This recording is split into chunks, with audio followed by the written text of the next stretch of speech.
Welcome to Navata local TV.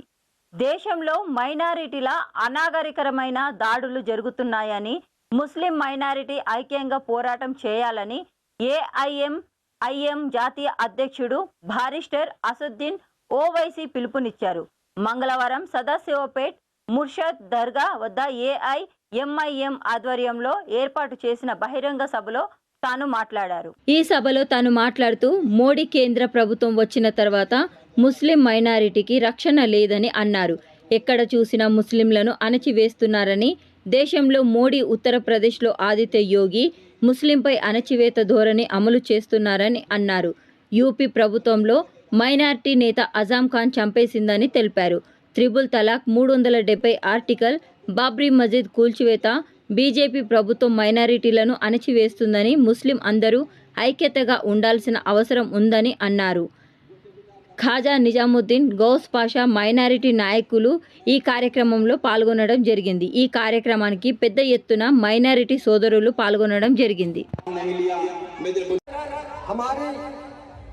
और हमारे लोगों की और मुसलमानों की और दलितों की नुमाइंदगी करते हैं। मैं आपसे है जिसकी वजह से उर्दू एकेडमी के जरिए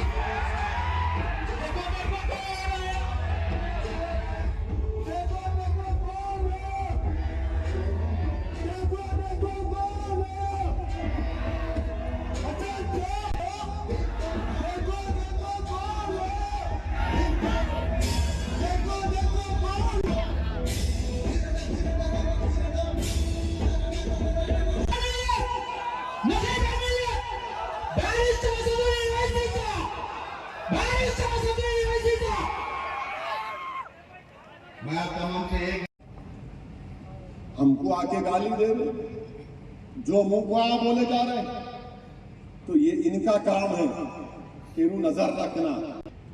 ये आंख मुचोली का खेल बंद कर दो, खुल के काम करो। और कांग्रेस पार्टी तो खैर अब नहीं मालूम क्या होता उनका, इनके बाद इधर जा रहे हैं, कभी इधर जा रहे हैं। ये हालात तेलंगाना के हैं मेरे अजीज दोस्तों और बुजुर्गों, की वजह से हुई, तेलंगाना की आवाम की वजह से हुई है। यहाँ की मिजाज में वो चीज नहीं है कि बीजेपी को अगर रोक रही कोई चीज है तो मजलिस इत्तेहाद और मुस्लिमीन है, तो बीच में रखता हूं।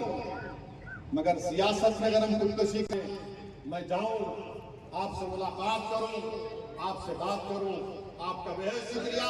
मेरे साथ नारा लगाइए, नारे तकबीर।